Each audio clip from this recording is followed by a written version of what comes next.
This is the Jinx Aquarium Authority. It's Tuesday, March 16th, 2021, 5:03 p.m. Let's call roll, please. Jeff Bonds. Here. Montgomery. Here. Kaylin. Here. Murray. Here. Rowe. Here. OJ. Shirley. I'm here. Thanks for being here, everybody. So we've got for our business, we've got maybe some longer than normal discussions tonight. So we're going to move the staff report to the end of this meeting. So we'll start with the first order of business, consideration and appropriate action relating to requests for approval of the consent agenda. Are there any questions or motions on the consent agenda? Move to approve. Second. All right, let's vote. Bonds. Yes. Montgomery. Yes. Kaylin. Yes. Murray. Yes. Rowe. Yes. Shirley. Yes. We will pull item 2 and move on to item 3. Consider and discuss refinancing of certain outstanding indebtedness and providing funds for additional improvements of the authority's aquarium facilities. Mr. Saucedo or Mr. Shrout, do you want to kick us off here? Yeah, I think I can start with kind of the high-level overview of this topic. And, the aquarium facility itself is almost 20 years old, and we know that there's certain repairs that need to be made and or replacements of certain infrastructure at the aquarium. And one of the major things has been the quarantine facility. I don't think that facility was built to last long term, 30 to 50 years. And especially with the storm that we had recently, Kenny was concerned with snow accumulating on the roof due to the compromised structure of the building with all the rust and everything. And, Kenny's concern made me pretty concerned about it. And so at the same time, we've had a very low interest rate environment that the JPWA has capitalized on in the last couple of years, issuing revenue bonds for water meters and revenue bonds to upgrade the wastewater treatment plant. And Robert Saucedo had been in communication with our financial advisors and what options we had related to the aquarium debt. And I think the first conversation was the potential to refinance the debt with the same term length. So the bonds would expire in 2034.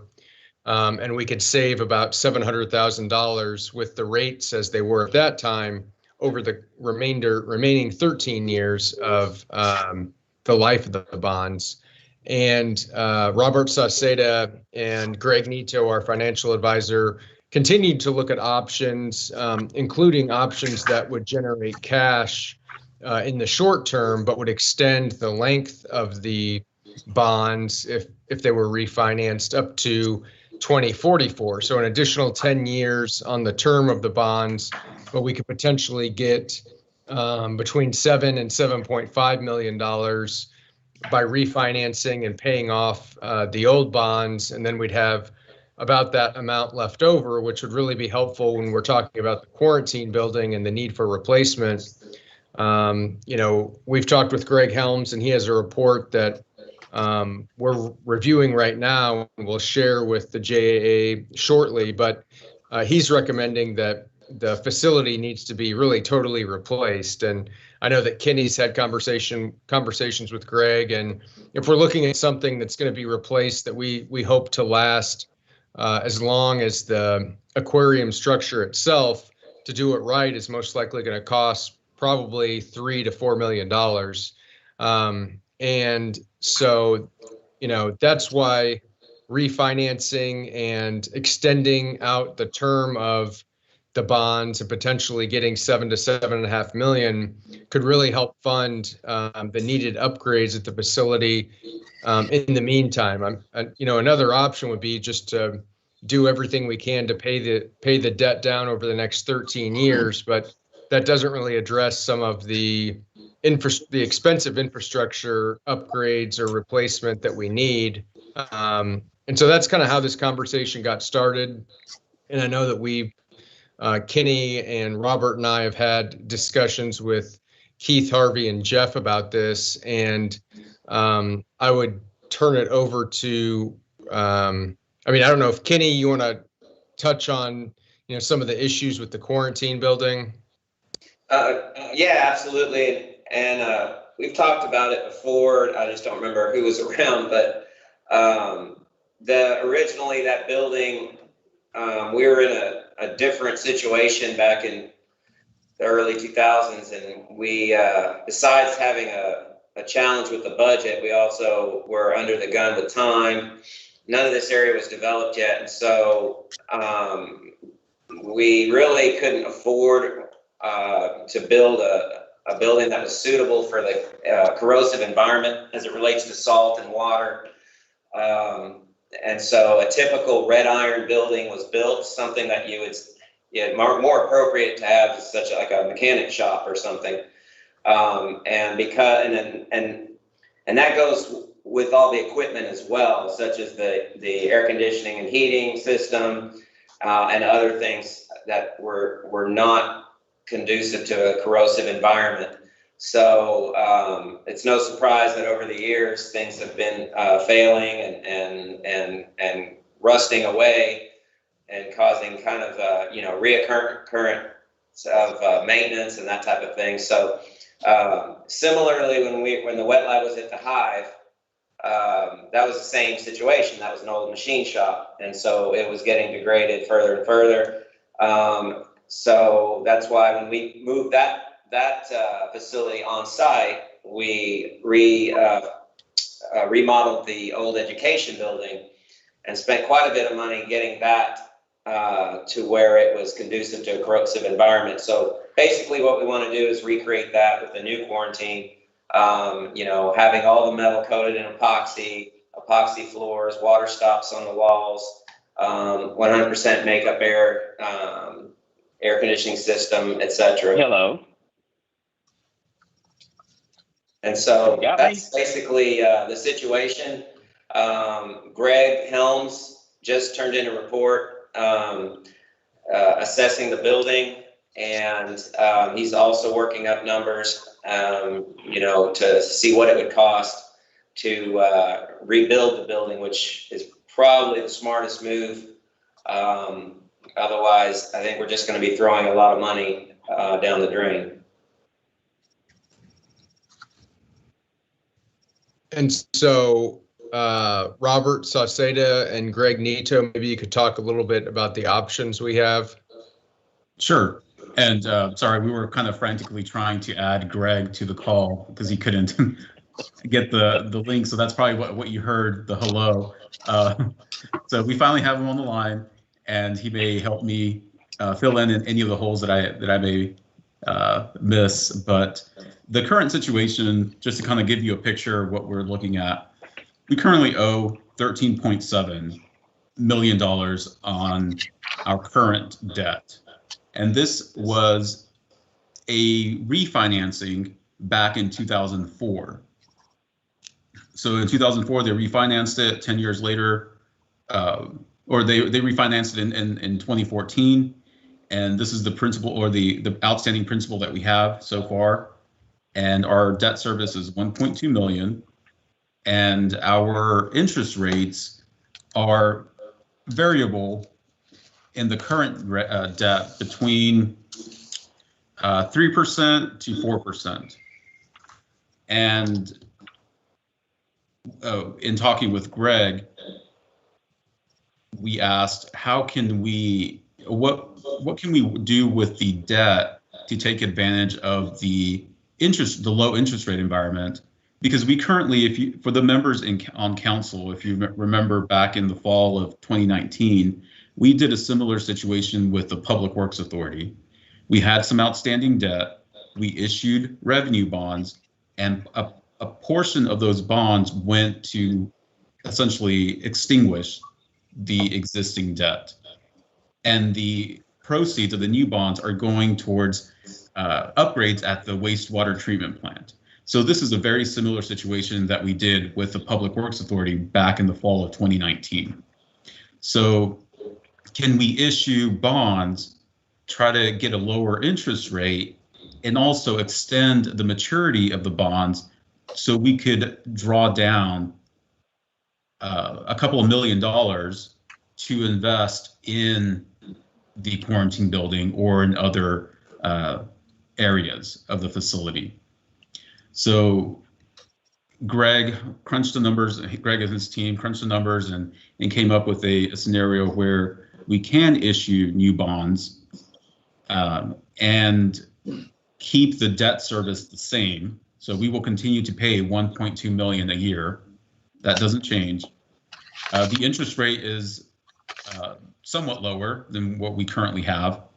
But again, this is just a projected amount because it's not until you get close to actually issuing the bonds that you're looking at final numbers.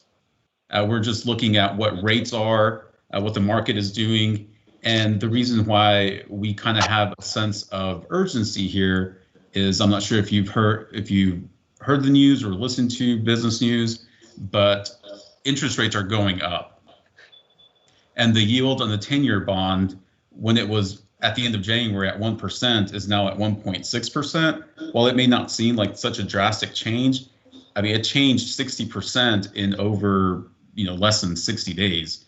So it's a pretty big deal, and trying to take advantage of low interest rates and also try to get more money for the facility to invest in this critical infrastructure is what we are wanting to work towards.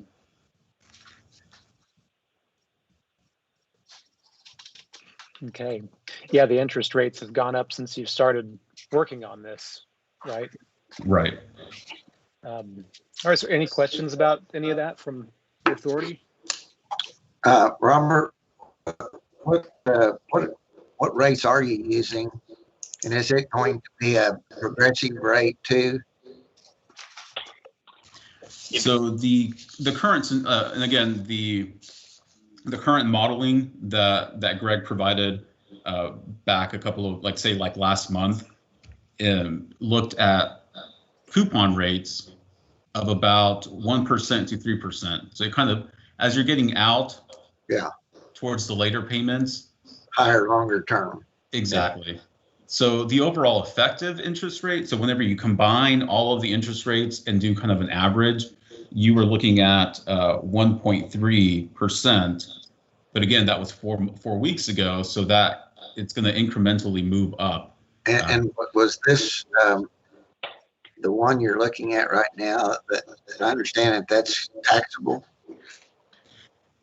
Yes. So to try to, and then Greg may help me here, but to get into the details, it's kind of a hybrid where it's a portion of it will be non-taxable, and then a portion of it will be taxable. And Robert, if you want me to jump in here for just real quickly. Yes. The reason it's twofold. The way we're approaching this is the outstanding bonds, because of the change in the federal regulations, you can only do one advanced refunding, tax exempt. The outstanding bonds will be done on a taxable basis.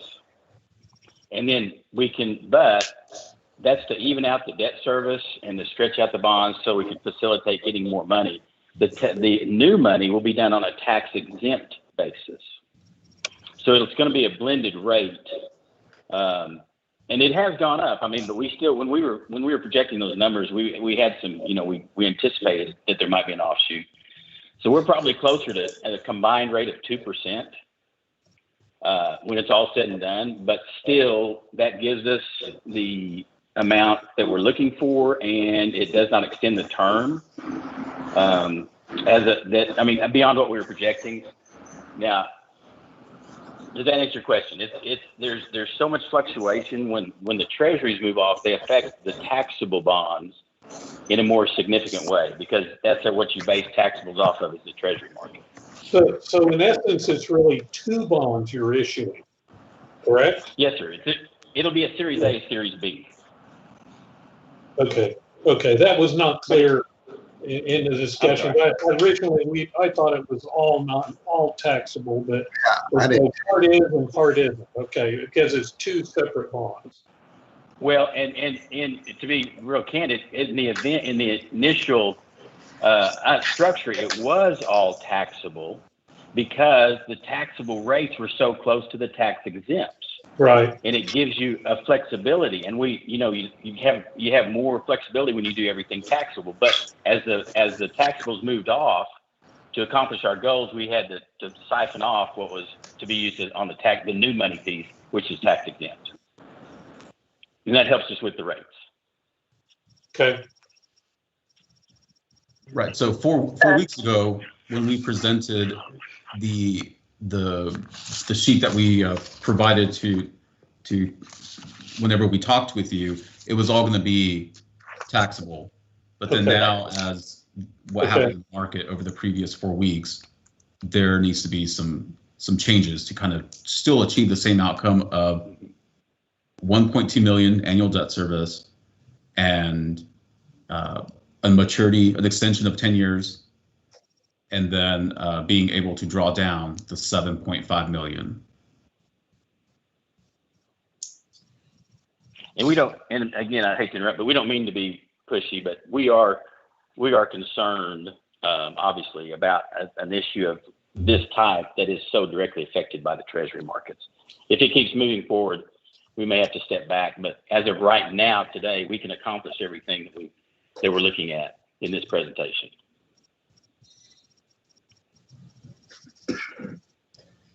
And if I may interject one more thing, it's also predicated on the rating that we get. We think we should be able to still maintain the ratings that we've had in the past, but with the volatility in the market and the economy and everything else, that's always keeping our fingers crossed. And what is that rating? I believe we're on I think we're an A or an A- on the aquarium. Okay. Which is, and I might also add, is directly reflective of Jinx. the pass-through, which is the backstopping of Jinx. Yes, that's correct. That's So gonna say. it's really more focused on the Jinx rating more so than the JAA. Oh, That is correct. hard. That is correct. The rating agencies look at, even though it's a great facility and it's an amazing thing, the investor looks at, okay, what happens? This is probably a bad term to use on an aquarium, but what happens if something goes belly up? I know that's terrible when you're talking about an aquarium, but if something does, they're looking towards, what is the backstop, and that is the Jinx, the JPWA is the credit behind it. Right. Kay, I think I saw your mouth moving, but you're muted.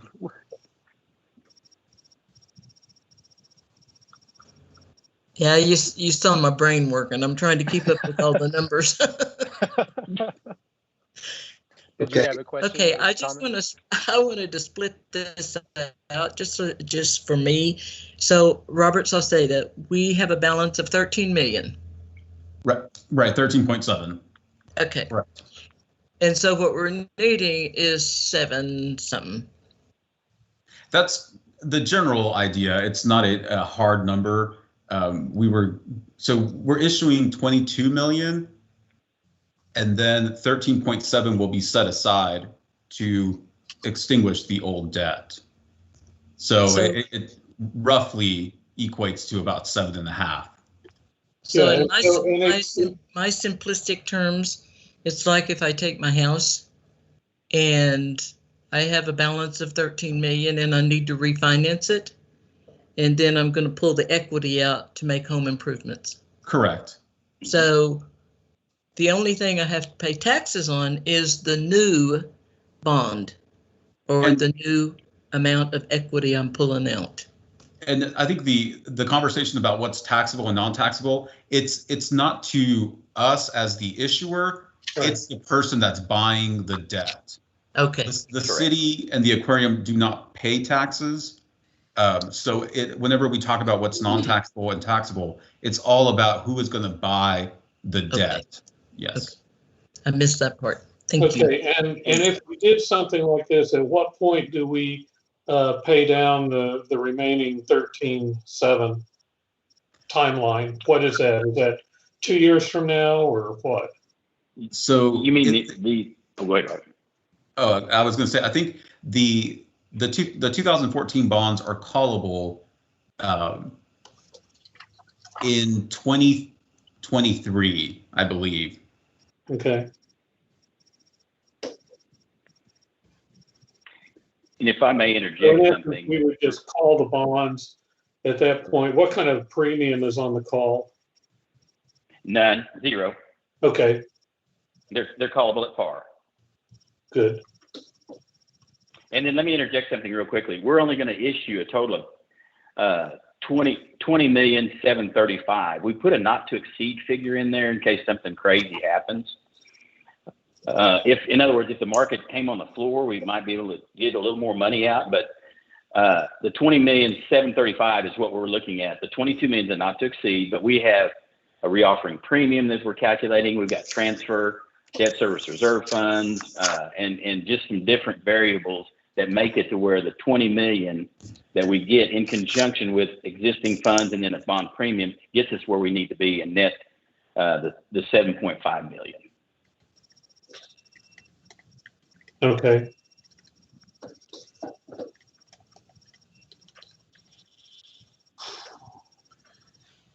Okay, you said 20,735,000 Yes, sir. and less 13,770,000. Right, 13,700,000. Oh, 700. What the escrow. Okay, so there's 70,000 we're showing as outstanding that you're not. So that number is as of June 30th, 2020. And so we've been paying towards that in the current fiscal year. I see. Okay.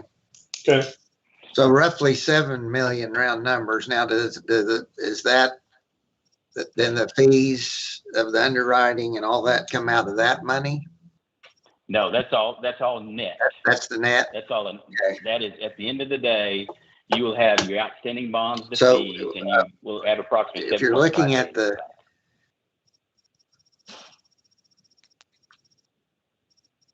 JWPA going to show owing 22 million after it's all well, after it's all over, when it's at the time we close, and these are approximate, these numbers will fluctuate. So, I mean, but the JPWA will show an outstanding amount of I'm just going to round up, right at $21 million when it's all said and done. Okay. So where does the 22 million come in? I guess is where I'm having trouble. Oh no, that's okay. It's a not to exceed figure. Okay. We put a little cushion. We put a cushion in there in case something goes haywire in the market and we have to scramble to go up or down on the premiums and the things in actually marketing the bonds. And usually in that case, if something's going that way, it's going bad against us. So we try to scramble and make sure that we can go ahead and accomplish what we need. Well, what is the point where you would say we'd be better off doing tax exempt totals? Or are you saying it can't be done? That part of that existing is taxable? Well, okay. What is taxable stays taxable. If we're going to do it, we can't do anything. What we would do, I guess, go ahead. Okay, let me ask a different question. Are you saying the 13,770,000 that's outstanding is taxable to the investor? Because I thought it was tax exempt. No. You mean the existing bonds are tax exempt. Okay. But okay, because we're refinancing them or we're whatever you're calling it, then they have to go taxable after that? That is correct. And the reason is the feds changed the regulations to where you can only do one advance refunding tax exempt. Then if you do it subsequent, it has to be taxable. Yeah, but Harvey, I I think where you're headed is the current bonds, the status of them doesn't change at all. Right. It's just Right. the bonds you're going to issue where that money's going to replace those, that is taxable, but the existing bonds are still not taxable, and then are still tax exempt. Then you're going to call them and use Correct. the results from that other funding to make them basically go away. And the reason you wouldn't just issue the new money is because it would change the payment structure more than $1.2 million. Is that Yes. okay? Yeah. We've got to assimilate them together to make our payment stay at the $1.2 million. And Yeah. the only reason that's one thing. And then the fact that the taxables are still in such a strong, even though they sold off, it's still an amazingly low taxable market that we can still make this work. Mm-hmm. Historically, there'd be 2 or 3% difference in the taxables and the tax exempt. Yeah. But Right. right now, there's so much closer, and this is, I don't want to get too confusing. We're making the taxables all pay off in the first 13 years, and then the tax exempts are the longer bonds since they carry a lower rate out in the final maturity, and it helps our debt service.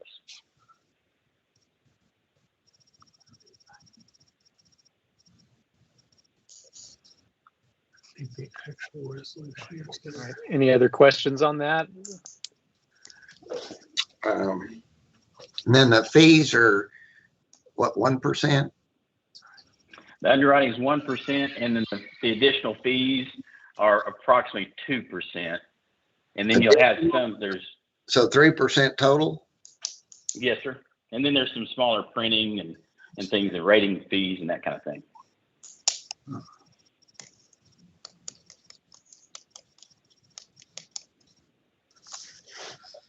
So that's 660 grand plus. Yes, sir. And that's all net. Everything's taken out of the issue to still get you to 7.5 million.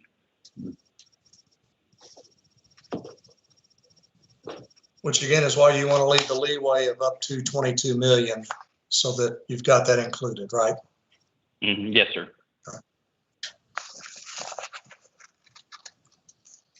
And will the new money that you can't immediately pay down the bonds, existing bonds, they'll be put in a sinking fund of some sort? Yes, sir. There'll be an escrow account created. Escrow. You mean to retire the old bonds? Yeah. Yes, sir. It's an irrevocable escrow. The monies will go in. The best illustration that we've used over the years is you have your old bonds, you put them in a shoebox, you got the money that's required, you put that in the shoebox, you never touch those again. It's opened up at the call date and it's empty because every single penny that's necessary goes in that box. And you have a lien release from the bank. You're no longer obligated. Okay. And does the escrow earn money?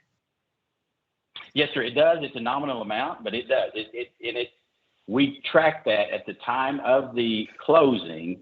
There will be an escrow agreement, and there's an escrow verification report that the principal and the interest go to your benefit. They go in there, and that the time that it takes to make the principal and interest payments on those bonds, and then to the final call, everything goes towards the retirement of those outstanding debt. So is that done as part of the bond issuance, or is that Yes. just an internal process? No, it goes hand in hand with the bond issuance. You have to have it for the trustee bank to give you the lien release where you no longer have an obligation to pay those outstanding bonds. Okay, because, when I look at the proposed resolution, that was one of my big concerns, is to be sure that, money goes in the appropriate buckets, and none of that was covered in the resolution. Right. So, but what you're saying is that's part of the process with the underwriters and the trustee and the lenders and all that.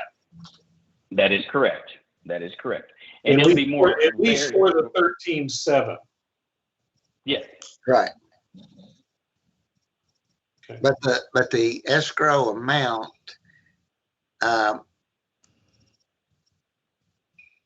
would make, I don't know what nominal is, give me an example. Well, I'm guessing that's a pure guess because it'd probably be whatever the 1 or 2 year treasury is right now. They have what's called a particular government security you can buy. It's called a slug, and it's calculated where we get as much as we can in between the closing of the bond issue and the actual retirement of the escrow. So it's not, I mean, what'd be great is if we closed our bond, or, we priced our bonds, and the week before we closed, since our bonds were already priced and we're locked in, the week before we closed, we get a big jump in rates. And that would put more money in our project fund and less in the escrow. But it's not going to be much. It's going to be probably what a 12 to 24 month CD would earn. And will this be almost like a private placement as opposed to public? Or, look, how many people do you think, or entities do you think would take to be successful on the funding of it? Well, this will be the underwriters that we use. It's an all or none transaction. They are, they're familiar with your credit, and this type of bond, it'll be, it would be very unusual if we didn't have a successful underwriting. And I may have just jinxed myself, but, if we get into the market and something goes haywire and we get 70% of it done, then normally the understanding is that the underwriter will take down the remaining 30% to make it a 100% transaction, because it's all or none.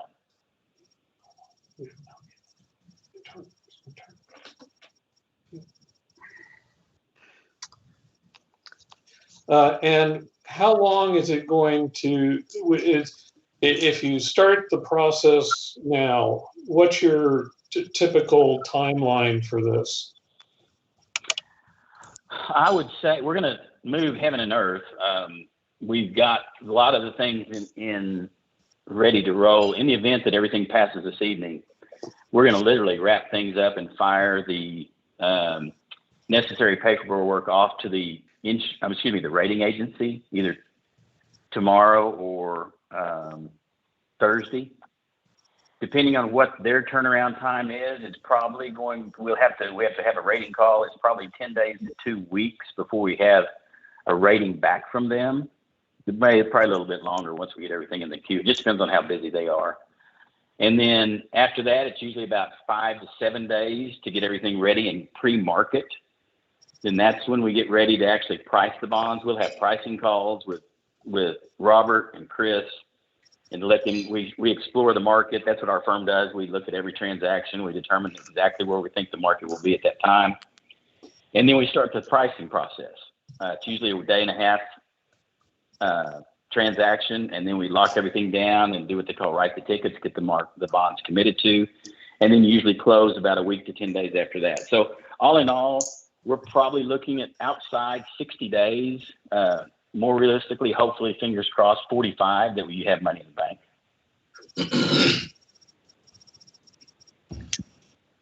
And but what is it to the when it's underwritten? Is that the 60 days, or is that the? No, sir. That's when we close. We're underwriting. If everything goes real well with Standard & Poor's, we could tentatively be the pricing in 30 days. Okay. That's being a little bit optimistic, but that's probably if everything goes as we expect it to, then that's probably the time frame that we'd be doing selling or marketing of the bonds in about 30 days. Okay. But that's okay. So that's after you've made your pricing calls and gotten a sense of what the market is. Mm-hmm. Yes, sir. Okay. One of my biggest concerns with this all along has been, I'm not opposed to doing something like this at all. But my biggest concern is I don't know what terms we're going out under. I mean, generically, can we get to 22, or is it going to be 20? Can we only roll out the debt 8 years versus 10 years? my guess is those are the kinds of things you'll know after you've done these various pricing calls. Is that correct? That is correct. Okay. Unless something untoward happens, we have a general idea right now. But as Robert was alluding to, we had no idea that the Treasury is going to move off 50 or 60 basis Right. points in 30 And or 45 so, days. again, I've had some conversations with both Chris and Robert related to this, that and this is probably the biggest single fiscal decision the JAA is going to make for the next 5 to 10 years. Yes, So, I want to be absolutely sure we're doing it right. And so, what I'm wondering is there a point where after you've had the pricing conversations, you could come back with kind of a rough idea of term sheet items so we know what we're getting ready to commit to, and we could make a final approval at that point to go forward. What would something like that do to your process? Let's see, the word mess is a 4-letter word. No, I'm being a little bit facetious, but not. If here's the thing, if you take action tonight, and you start to move forward and you go through the rating agencies and you get the underwriters to commit their time and efforts and everything goes, by the time you reach an indication of where you think you're going to be, it's kind of all hands on deck. If an underwriter knows that there's a I'll get into that in a little more detail in just a minute, but if an underwriter thinks that there's a chance that you may, for lack of a better term, back out because you don't like the terms, I think that's going to hurt you in the execution. Now, here's one thing. I'm a fiduciary. I don't represent anybody but the aquarium and the city like I've done for many moons. If we see the last thing I ever want to do is have a transaction that someone's unhappy with or didn't work how we thought it would be. That's your reputation. If we see something that's starting to take place that is eroding our position, we're going to get a hold of Robert and Chris immediately. And, instead of having a meeting and making that determination, we can put out a term sheet and say, here's where we're getting ready to go. And if it's in, relative parameters that we're under a resolution, and we make a recommendation, then we proceed. But if not, it's our responsibility to represent you and say, no, we're not there. Yeah. So I think go ahead. I think I understand your comment about the underwriter and everything, but obviously the rating agency is not going to do this for free. So I guess what I'm trying to look at is where, if we go through the rating and that works out all right, well, and then something happens. I mean, let's just say that the pricing gets away and the most we're going to net out of the thing is $5 million. Mm-hmm. We would still be out some money. I mean, we'd still have to pay the rating. I don't. You said the underwriting. I don't. Do they have some fees that they're going to get paid no matter what? No. You're going to be out printing expense. You're going to be out the underwriting. You're going to be out some publications. Depends on how you look. Probably potentially $30,000-$40,000. Here's the thing: go ahead. I'm sorry. No, you go ahead. And here's the thing though: if it's if it's something to that extreme, we call up, and if we work in conjunction with you and say, hey, we're only going to do this much. If you don't want to have this happen, that's fine. If that were to happen, the rating's good for 6 months. So we would just shelve that for a time and see if we recovered in the market. Because if the market moves off that much, we're going to come to you and say, look, we're here. Robert and Chris are going to get with you guys and go, look, here's what we're facing. What do you want to do? And you don't have to have an official meeting, but if it's really a crazy parameter like that, I think what I'm getting at is if you go in and, if it's tweaked here and tweaked there and don't like that term or that condition and you want to say, put the brakes on, I think that's when you could look at suffering, getting back into the market. And I don't want to speak for Chris. Keith, he can do it just fine. But I'm just trying to look at it from the standpoint, from this point on, what kind of safeguards to allow you to keep going would say, okay, if we don't get 6.75 million net or more, I'm just making this up. Then we're going to have some sunk cost, and there is a point that this is all for somebody else and not the aquarium. I mean, obviously rates would have to get a lot higher, but we're going to pay for another 10 years to get very little net out of it. If everything just went south on us. Oh, yeah. And here's something we can do. And I don't want to have anybody pucker up, but we can put some parameters in there as far as, now here's what you can't, here's what you shouldn't do. If you're going to start putting in parameters, which we can definitely do, leave other parameters open.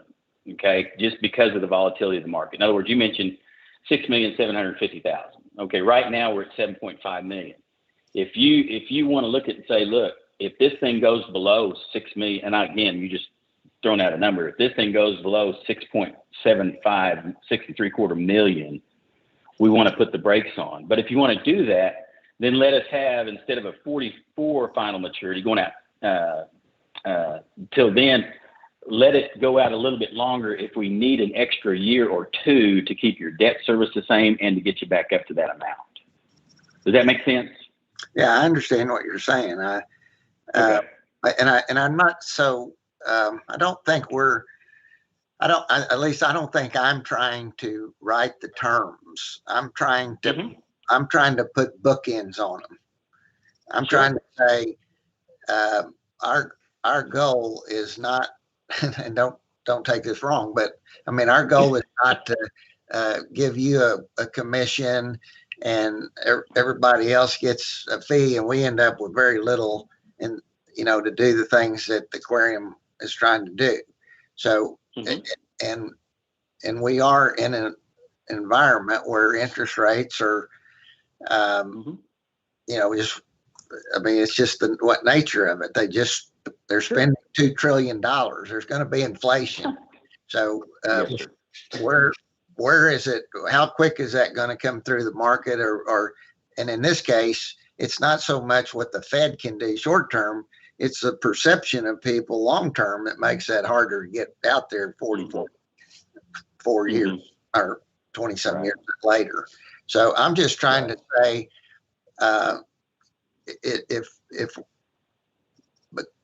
I'm sure Chris doesn't want to, have the whole group involved in negotiating terms. But if we had some terms that said, okay, look, it's starting to get really fuzzy for to really make this work. Well, and it's more for when do you have to come back to the JAA trustees as just as much as going out to the underwriters and all that. I mean, you all know how to do that. I'm not worried about that part of it. I'm just saying we don't want to close and say, well, it just didn't work out quite as well as we thought. And we ended up with $4 million and we still owe a lot of money for the next 20 years and all that. That's what I think my goal would be to avoid. Well, and we would never move forward if we were going to net $4 million based on all of these, everything else being equal. If the interest rates went up that much and we could only net $4 million, we would never move forward with this. Okay. I mean, that's what I'm just saying that's what you're saying, but you're asking us to give you the broad parameters. I think you're asking us to give you broad parameters of making that decision. So you tell us today it won't go 4, but would you go 4.5? I mean, where is that number that you say this is just not working? And I understand you're not going to do anything that would not benefit the city or the aquarium. I'm just trying to understand where the bookends, it says, okay, we didn't anticipate this. We've got to come back and say the term sheet has changed. Well, to me, it comes down to three things. It's the debt payment, the length of term, and how much money do we have after the existing bonds are extinguished. So the debt service, I think we all agree we want to remain at 1.2 million.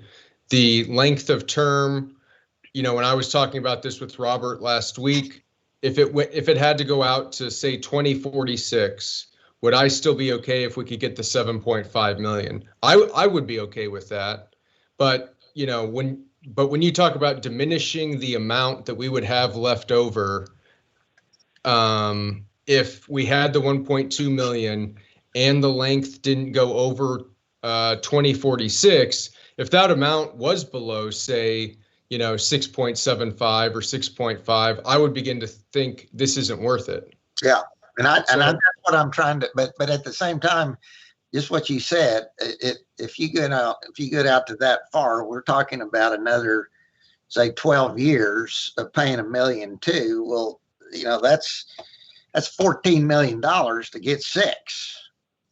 And that's what I'm trying to I mean, I know it's a longer term, but we're still got to pay it, or somebody does. I mean, well, let me throw this in there as far as kind of following up on Chris. First of all, I got to be real blunt. I wouldn't have been in business very long if I closed the transaction. I told you you're getting 7.5. I come up afterwards and say, oh, by the way, you got 4.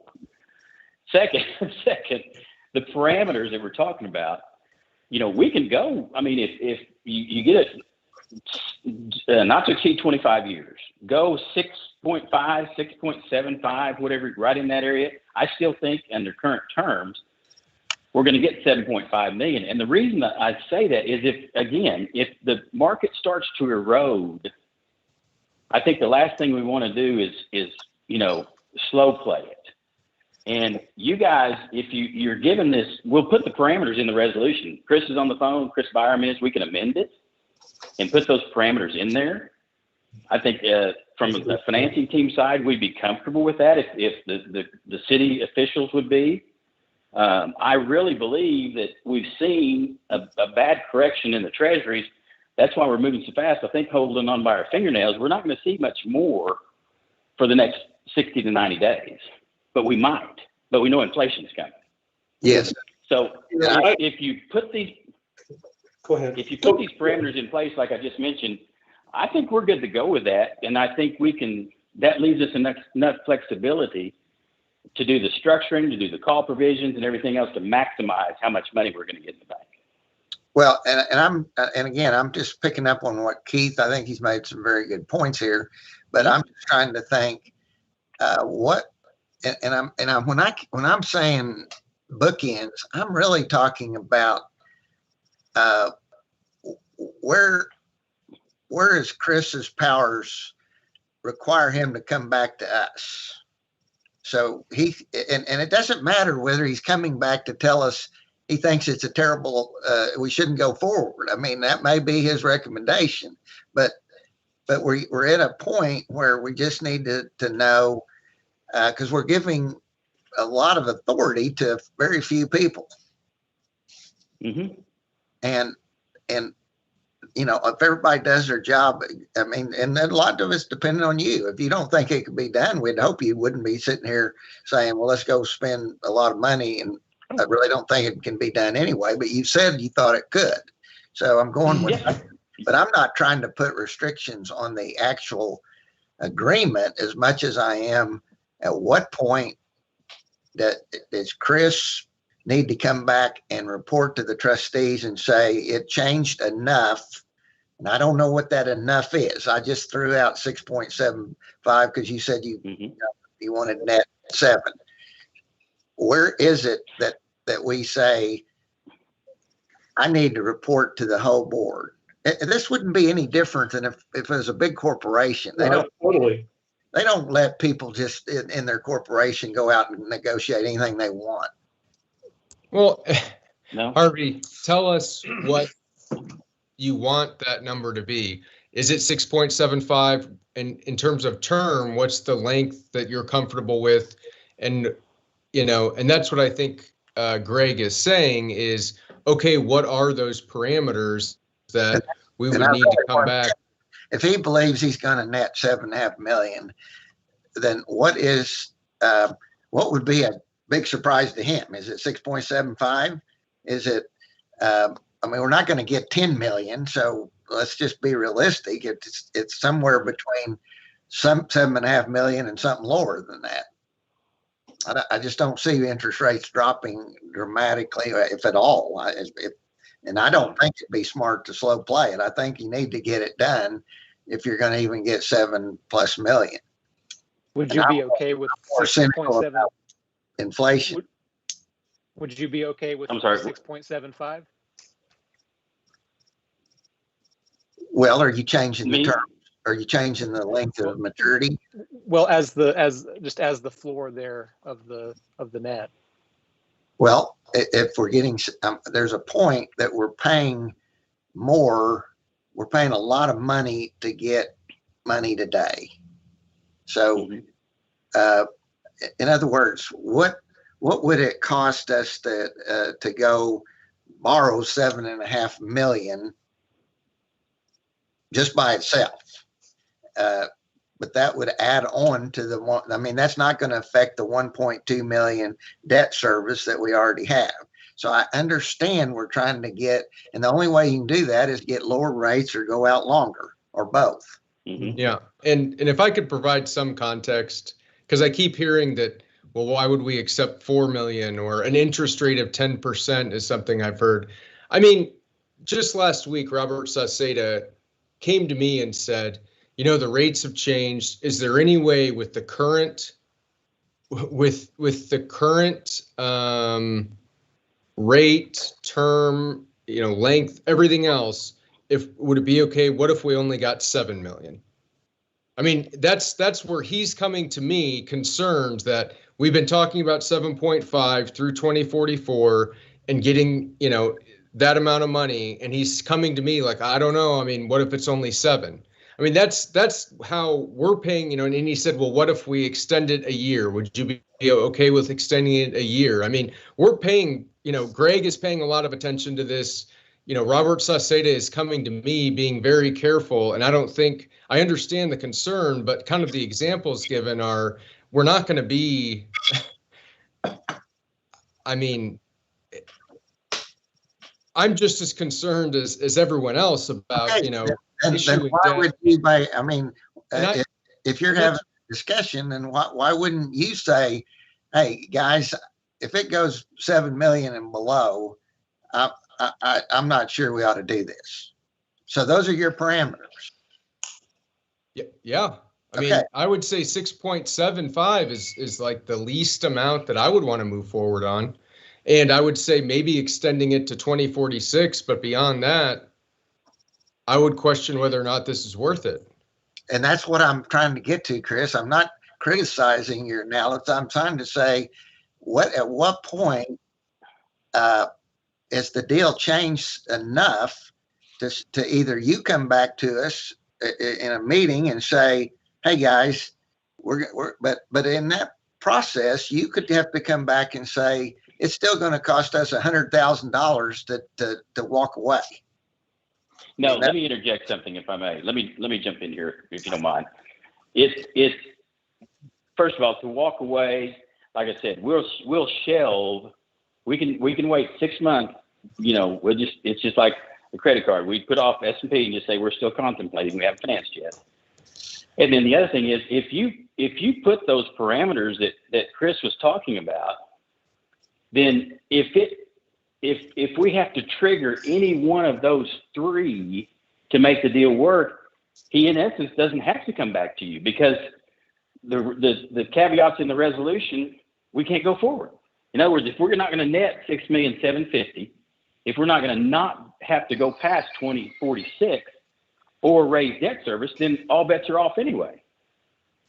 We just say, and now what could happen is you could have an emergency meeting and say, well, we want to change those terms, but then the underwriter would understand that because the market's moved away from it. But when you say all bets are off, I get the parameters, but the underwriters I mean, the rating agencies don't work that way. They don't say you don't have to pay me if you walk away. No, I didn't say that.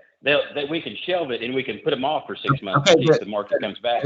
You say shelve it for 6 months, and in my now I don't know any more about the future than the rest of you, but I'm just saying, to me, another 6 months, it's not going to help us. It's going to hurt us.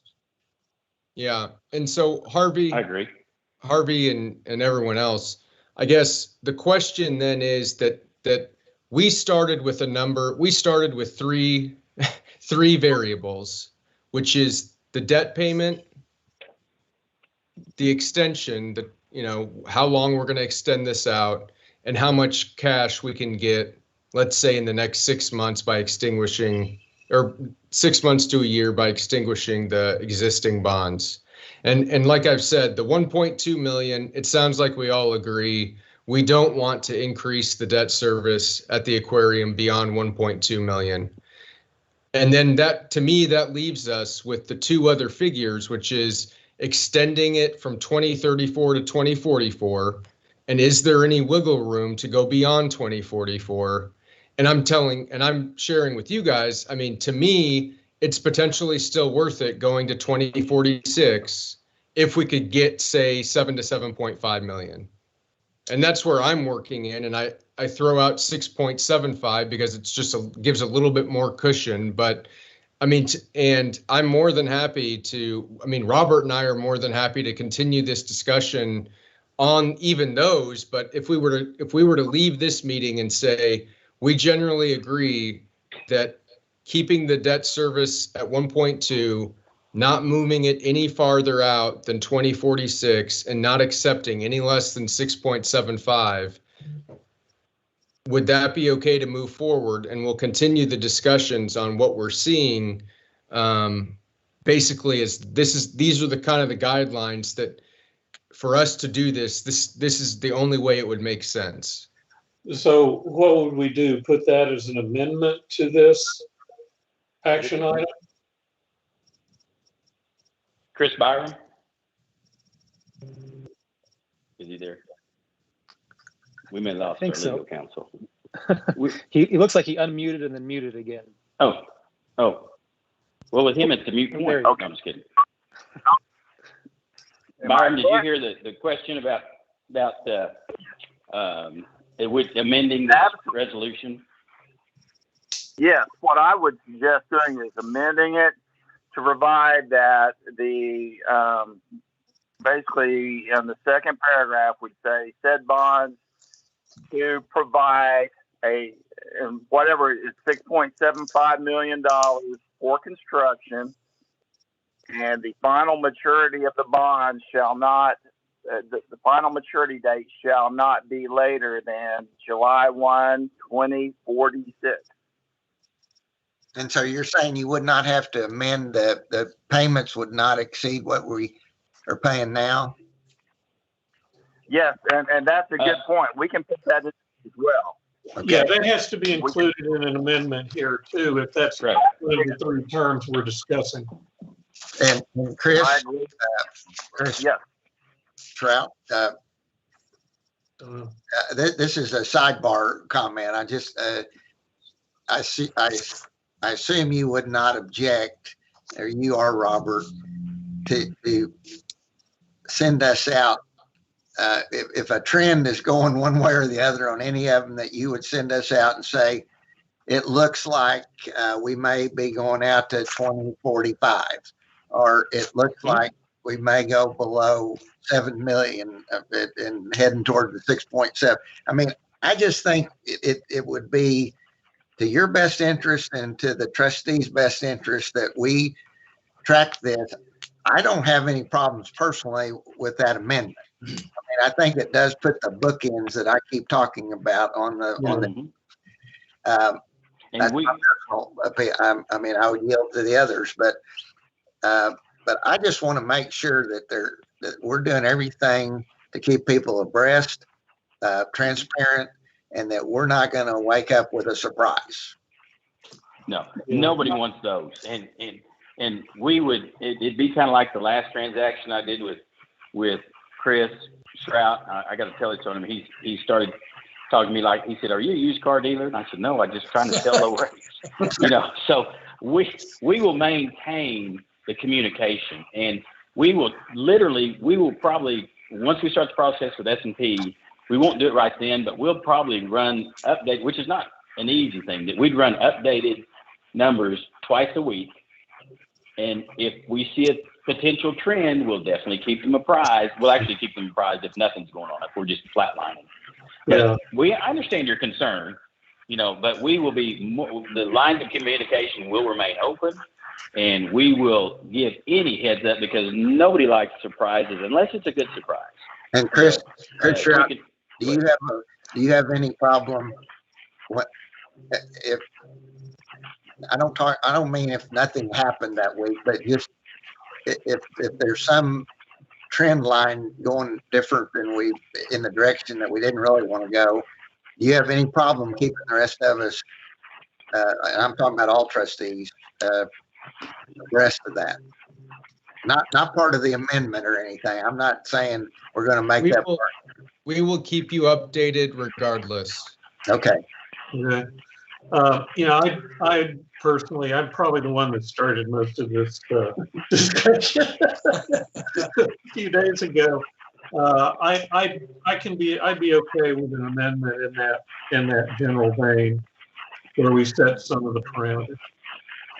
Yeah, I think it's a good idea. Okay. Okay. So would someone be interested in making that motion with including that amendment? I'd make that motion. I'm not exactly sure the term, how it reads, but basically the term wouldn't exceed 2046. The amount wouldn't fall under the, whatever it was, 6.75, and the payment still, that we're looking at still remains at 1.2. Right. I don't know exactly any words to put with that, but I can leave that with someone else. Well, I assume Chris Meyer Well, can take that and legalize it. Right. And let me throw out one legal, Chris always accused me of practicing law. Let's just, for the finite letter of the law, our existing payments vary a little bit. They're not right at 1.2. And again, this is nitpicky, but they were like 1,215,000, 1,217,000. Well, then why don't we just say no more than 1.25? Well, they're not going to get that.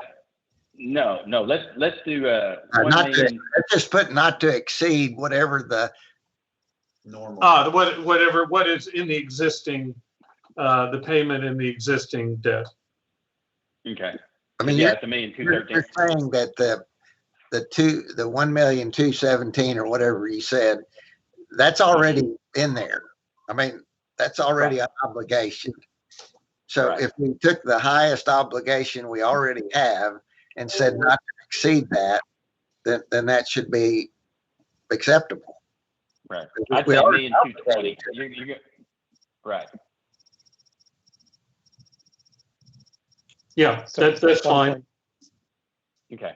Okay. And we're good there. And I think and again, guys, we're painting worst case.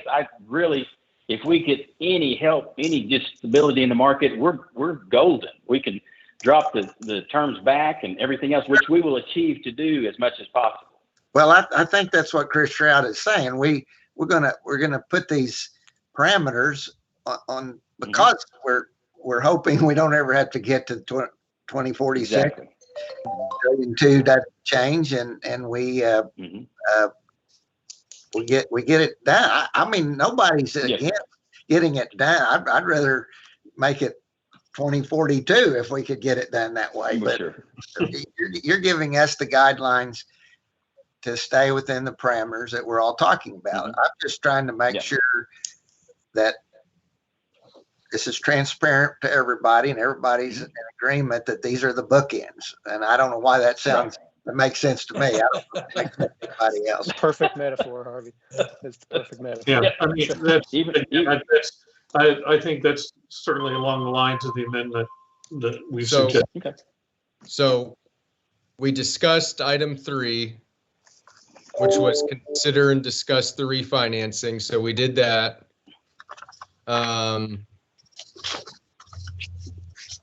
Now we need to go to item number, so there was no motion related to that.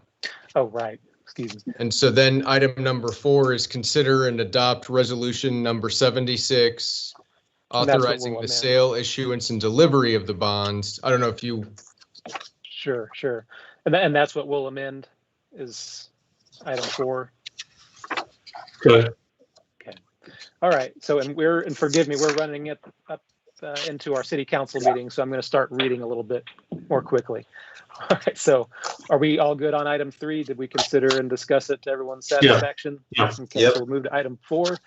Consider and adopt resolution number 76, authorizing the sale, issuance, and delivery of bonds of the authority in the principal amount of not to exceed $22 million for the purpose of providing funds to refinance and retire the Jinx Aquarium Authority's Series 2014 revenue bonds, to provide upgrades to the aquarium facility's critical infrastructure, and provide new exhibits and attractions, designating bond counsel and financial advisor, authorizing sale thereof at a discount of not to exceed 1%, waiving competitive bidding thereon, and containing other provisions relating thereto. All right, so does someone have a motion with the amendments we discussed? Yeah, I'd move that we add the amendment we discussed. Second. So this is really what we're amending. What the other was just to get here. Right, right. Right. Right. Okay. Is that, oh, go ahead. Oh. Is that motion specific enough for us? Chris Yeah. Byram.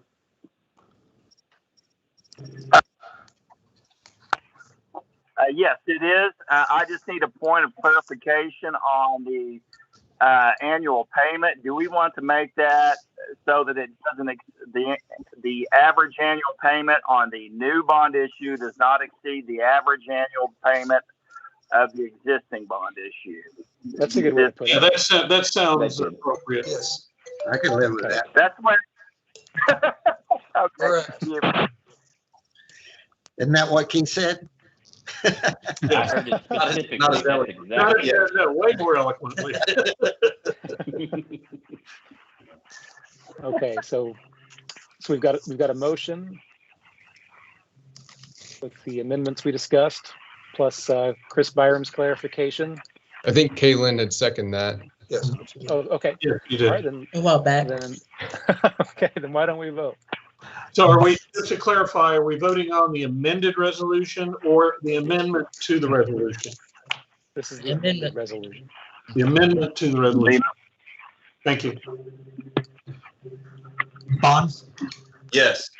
Montgomery, Yes. Kaylin, Yes. Murray, Yes. Rowe, Yes. Charlie. Yes.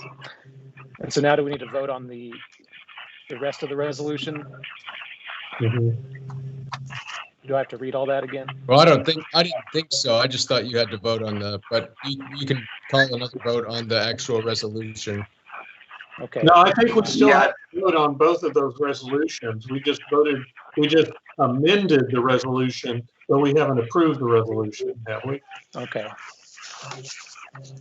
Just Well, then we'll go ahead and vote on the resolution then, So as moved. read previously. Second. Thank you. Let's vote. Bonds, Yes. Montgomery, Yes. Kaylin, Yes. Murray, Yes. Rowe, Yes. Charlie. Yes, the motion passes. Thanks, everybody. And then we will move on to item 5, consider and adopt resolution number 77, approving the Jinx Aquarium Authority and the Jinx Public Works Authority entering into a replenishment agreement with respect to indebtedness to be incurred by the Jinx Aquarium Authority.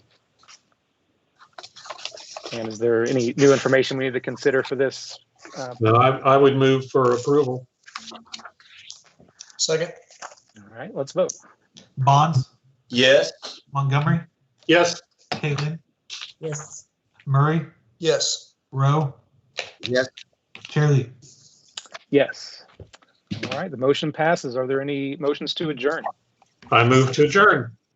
Second. All right, let's vote. Bonds, Yes. Montgomery, Yes. Kaylin, Yes. Murray, Yes. Rowe, Yes. Chairly. Yes, we're adjourned. Thank you.